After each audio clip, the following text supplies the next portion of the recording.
All right, right now we are joined by 2025 McDonald's All-American Alex Eschmeyer. Alex, how are you doing today? I'm doing so good. Thank you for having me today. Of course, thank you for seeing us. Just two Colorado athletes in the nation were selected for the women's McDonald's All-American game.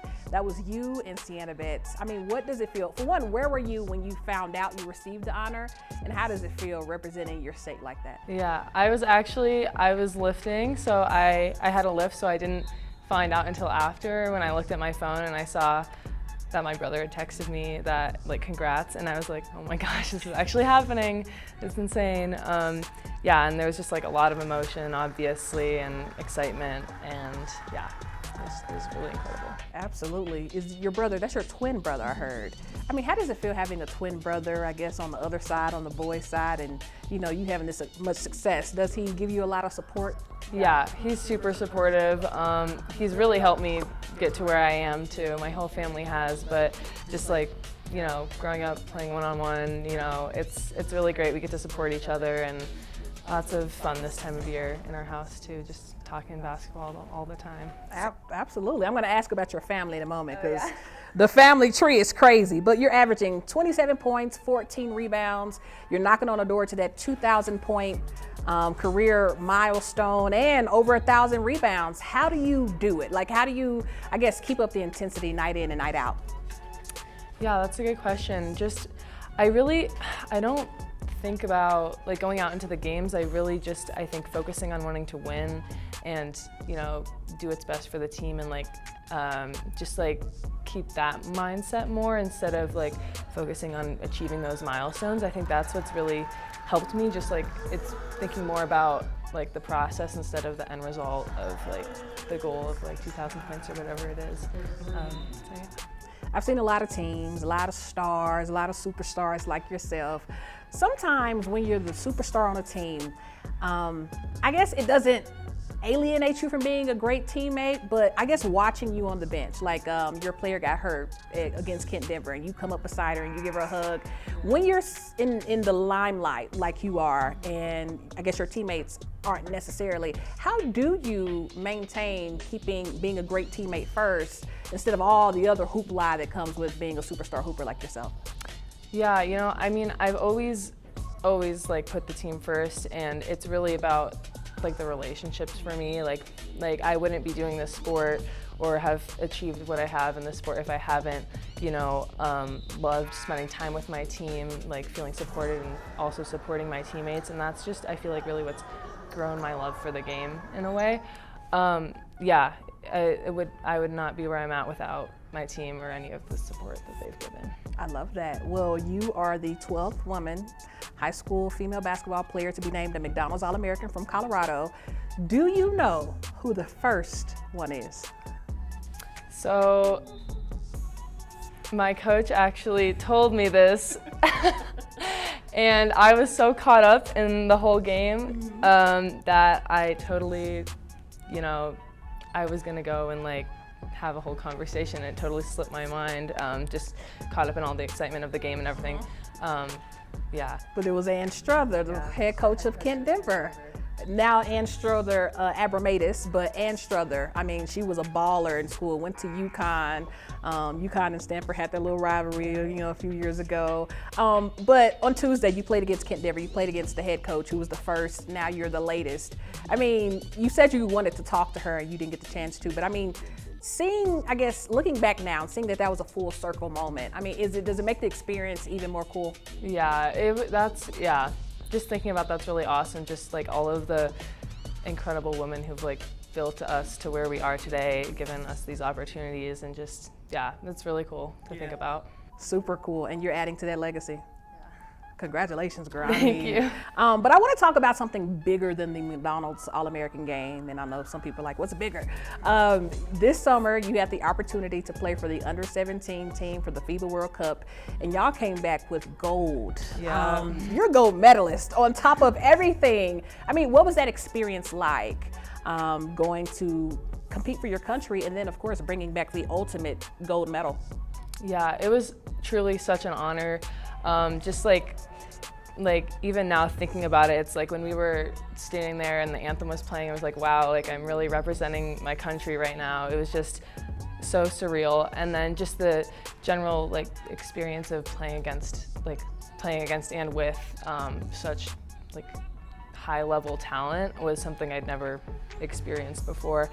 And it definitely helped me improve a lot for sure, and just kind of give me an idea of like also like what else is out there, how I can improve my game and stuff like that. For sure, for sure. I mean, an incredible experience. Congratulations on being a gold medalist. Thank you. Peak to peak, you went to the Elite Eight. You made it to the Grade 8 last year in the state tournament. I get the names mixed up, but you made it to the Grade 8 in the state tournament last year. You unfortunately lost to the state runner-ups in Holy Family.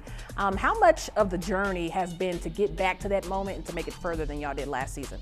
Yeah, you know, we made it that far, and that was the second time in school history we've made it. But after that, when like the game was over, we were like, we're not done here. Like there's still more. And I know with this team this year, we have a bunch of new pieces. We've lost some girls, but I truly believe that we can get back there and if not, go further. So I'm super excited about that. For sure, you're bringing a lot of eyes to the small town of Lafayette, to peak.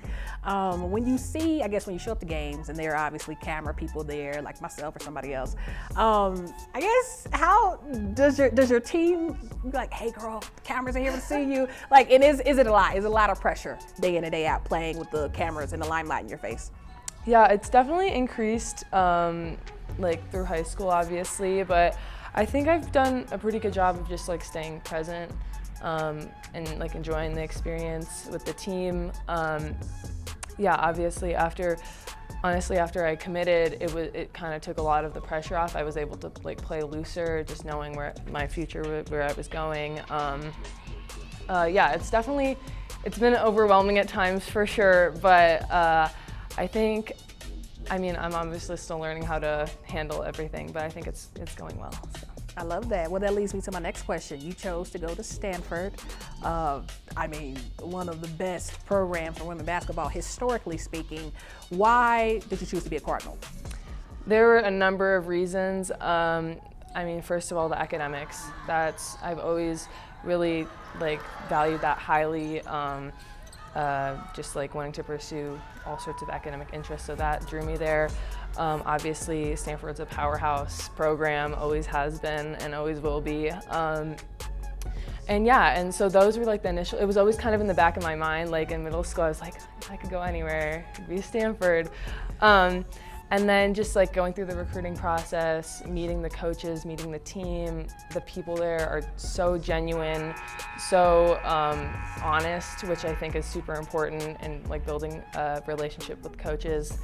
And yeah, that was just all of those things. And then finally, when I did visit, that's when I truly was like, I know that like this is where I'm gonna go.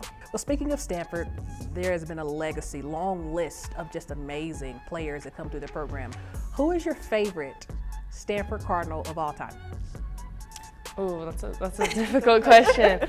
I mean, honestly, just because I like kind of grew up watching her a lot in middle school and everything, I would have to say Cameron Brink, because I feel like I see myself just like being tall and everything like that, and I see myself in her a little bit, or I aspire to be like her. And just, yeah, she's just kind of what, like watching them win in 2021, that was really, I was like, oh my God. So yeah, I would have to say her. I've definitely followed her the most. Okay, here goes another trivia question. Oh gosh. What Colorado high school athlete, former Colorado high school athlete, was on that same championship winning team?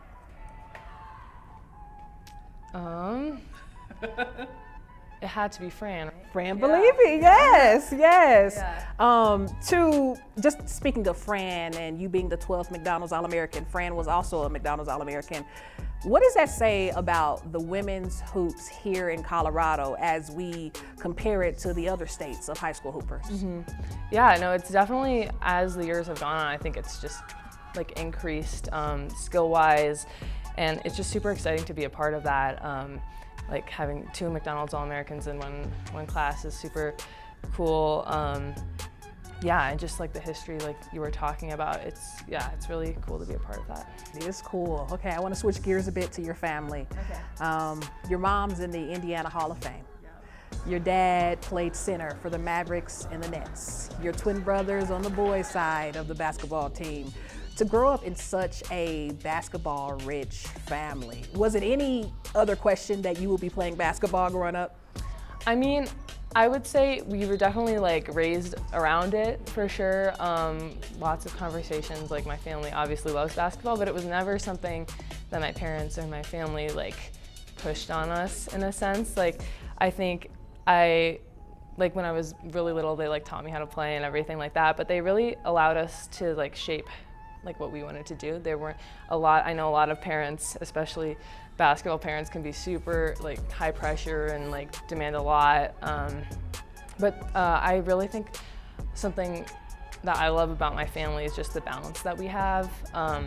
Obviously in winter basketball season, it gets intense. There's like game every other day, so obviously it's a lot of conversation around that time about basketball, but I think throughout the rest of the year and just in general, we do a really good job of, you know, maintaining like other interests and passions and stuff like that. Well, how is it having your dad as the head coach of the boys team? Does he kind of come home like, all right, let's look at the tape of what you did tonight and kind of fix it, or does the basketball talk stop once you get to the house? No, it definitely continues. My mom is also like the assistant coach for my team, which is awesome. So I kind of get like both sides. Like my mom has like the on the bench like coaching perspective, and then and then my dad has, obviously he coaches Elijah, and then but then gets to watch our games too. And it's really nice that we have double headers a lot of the time so we can see each other play. I love that. Tonight, your team is celebrating you by pulling up that jersey. What does it feel like to have all this support, not just from your family, but your teammates and your community? It's been so incredible. The whole school, I just feel the support from everyone, and it's really awesome. I could not have asked for a better situation being here at this school and with this team and with my family and friends supporting me like this. Absolutely. All right, so last summer, ESPN bumps you up to the 5-star status, you know, or I guess a little bit before. Does it mean anything to you athletes, especially someone already highly recruited like yourself? Yeah, you know, honestly, I've never like put a lot of thought into like the rankings, like where that puts me. I mean, at least you try not to, that's the goal, because I mean, you see it and it does matter in a sense, but it really, to me, it doesn't matter, because honestly, before I had even been ranked on ESPN at all, it just kind of motivated me, which I think was good, because it pushed me to like achieve that goal, and just like keep working to reach the top as best as I can be. For sure. Right now, women's sports, the growth is off the charts, especially with the WNBA, fastest growing brand in the country right now, to enter college into this, I guess, new landscape for women's sports. Now there's NIL, now, you know, there are much more eyes on the sport, although Stanford has always had eyes on the sport, you know. The Gumake sisters are my favorite. But anyway, now that the sport is growing the way it is, and you're a part of that, obviously, I mean, how does it feel to be a part of the turning of the wave, the leading the new class of players, especially from a high class like this, where you have 2 All-Americans in this 2025 class? Yeah, no, it really gets me fired up, honestly, because just like seeing like the sky's the limit for women's sports at this point, and women's basketball especially, and just seeing like what a few years of people watching women's college basketball can do in like that short span of time, like what's going to happen in the next like 5 to 10 years. It's super exciting, and really cool that I will get to be a part of that. You were 15. Oh, 15. You know, I've always, I've worn it since middle school, and I don't know, I've just like felt drawn to it. I would say Jokic is my favorite NBA player, but I kind of like wore it before I like knew who he was, so I don't know. So that's definitely a bonus.